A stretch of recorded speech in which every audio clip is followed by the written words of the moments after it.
है। तो हिंदू अगर हिंदू से खतरे में तो किसी मुसलमान को प्रधानमंत्री बना दो, पद छोड़ दो, किसी मुसलमान को प्रधानमंत्री बना दो ताकि मुसलमान खतरे में। बेबाक तरीके से बात करने का काम राहुल गांधी जी ने करता है। निरंतर कहा कहीं डरने वाला डरो मत, न डराने वाले को भी बराबर उंगली करके बोले हमारा ना एक कार्यकर्ता डरता है, हमारा बब्बर सिर है। और राहुल गांधी जी आज देश के लोकतांत्रिक संविधान के जननायक है। उनके बात जो है दिल की बात बोलते हैं, वो छल कपट और इस तरह का बात नहीं बोलते हैं जिससे समाज को तोड़ने और समाज को डराने वाली जो नीति चल रही है धर्म जाति के नाम पर। अब तो क्रिश्चियन लोग भी को जिस तरह से फादरों को जाके धमकाया जा रहा है, आप लाजपत नगर और उसके आगे ग्रेटर कैलाश वगैरह में देखे होंगे, फुटपाथ पर गरीब बच्चे जो क्रिसमस का टोपी बेचते हैं उसको किस तरह से तुम्हें मत बेचो या हिंदू का ये लाकर बेचो।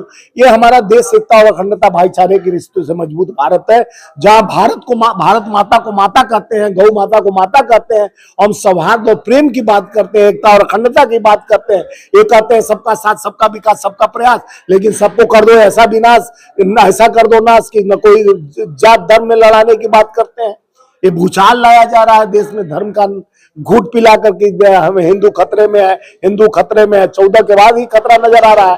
तो मैं कहता हूं कि हिंदू अगर खतरे में है तो आपके 28-29 राज्यों में, 28-29 राज्यों में मुख्यमंत्री हिंदू है, राष्ट्रपति हिंदू है, उपराष्ट्रपति हिंदू है, प्रधानमंत्री हिंदू है, गवर्नर हिंदू है, सीबीआई ईडी इनकम टैक्स के सारे पदाधिकारी हिंदू हैं, सारे चीफ जस्टिस हिंदू हैं, ज्यादातर हिंदू हैं। तो हिंदू अगर हिंदू से खतरे में तो किसी मुसलमान को प्रधानमंत्री बना दो, पद छोड़ दो, किसी मुसलमान को प्रधानमंत्री बना दो ताकि मुसलमान खतरे में आ जाए। 14 के बाद इन लोगों को असली आजादी मिलती है। हम 1947 में आजाद हो गए, ये 2047 तक देश बेचकर देश को आजाद नहीं बर्बाद करके जाने का तय कर लिया। ये तो कंगना रनावत बोलती है कि 14 में आजादी मिली। कंगना रनावत ये भी बोलते हैं कि देश का प्रधानमंत्री सुभाष चंद्र बोस है।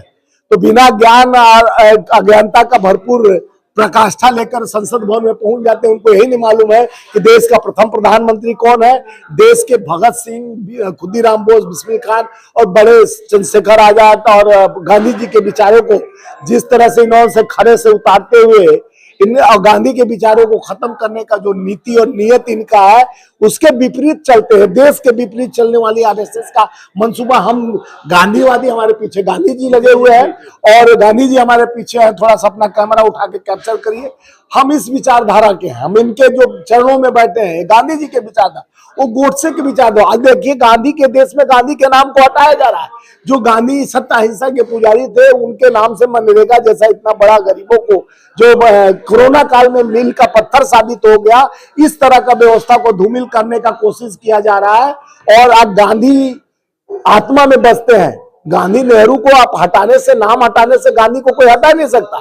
आने वाले पीढ़ी में अपना सही विचारधारा डालना चाहते हैं, धर्म का एजेंडा तय करना चाहते हैं, लेकिन लोग समझ गए हैं धर्म के लिए। इसलिए प्रियंका गांधी को इमरान मसूद बोले कि प्रधानमंत्री बनेंगे। तो इनका आवाज जो टकर टकर धर्म जाति के नाम पर उड़ रहा है, तो ऐसे अगर शख्सियत आ जाते हैं तो देश में बदलाव होगा, देश में एकता और अखंडता का सूत्रधार मजबूत। जी, तो इससे तो ये नेशनल मीडिया में भी ये चलाई जा रही है कि प्रधानमंत्री का जो चेहरा है कांग्रेस ने बदल दिया।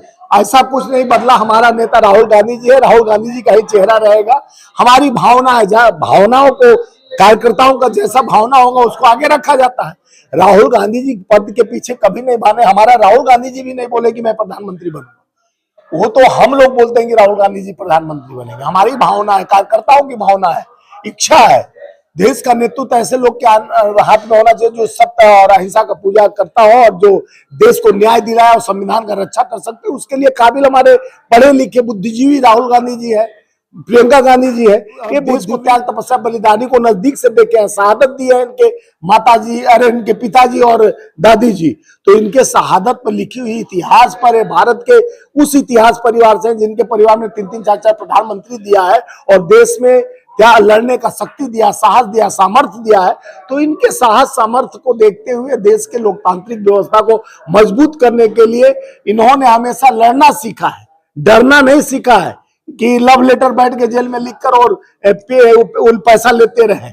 तो इस तरह का जनभावना आरएसएस और संघी विचारधारा के धर्म जाति के नाम का अखाड़ा बनाया जा रहा है। भारत में अपने भाई भाई में लड़ाया जा रहा है। धर्म के नाम से लड़ो ताकि हम देश को अरावली बेच दे, देश का जल जंगल जमीन को कब्जा करा दे, अडानी के कंपनी खुलवा दे इस सब चीजों पर। तो अब देश गांधी की विचारधाराओं को समाप्त करने से नहीं खत्म होगा। देश गांधी है और रहेगा और हर विचारों में रहेगा। नेहरू है और रहेंगे, हर विचारों में रहेंगे। ये गांधी नेहरू का देश है और आपके एजेंडा और प्रोपेगेंडा से देश नहीं चलेगा। देश संविधान से चलेगा और संविधान पर जब जब आप अटैक करोगे, संविधान को बचाने वाला यहाँ रणभूमि पर बहुत लोग तैयार है और राहुल गांधी जी जैसे नेतृत्व करता रहेगा तो देश में लड़ने का साहस और सामर्थ्य हर कार्यकर्ताओं को मिलता है। क्योंकि राहुल जी ने देश के लिए वह उत्साह पैदा किया कि आज युवाओं में एक बहुत बड़ा शक्ति है, सम्मान के साथ लड़ने की शक्ति है, जनभावना और प्रेम और सौहार्द से हम किसी को तकलीफ पहुंचा के नहीं। क्योंकि गांधी का विचारधारा ही हमें सत्ता हिंसा का व्यवस्था बताता है। हम जननायक हमारे राहुल गांधी जी भी उसी विचारधाराओं पर चल के भारत जोड़ो यात्रा शुरू किए थे, जो देश को 10,000 किलोमीटर एक धागा में पिरोकर, जिन्होंने प्यार और मोहब्बत की दुकान खोलने में अपना सामर्थ्य दिखाया था।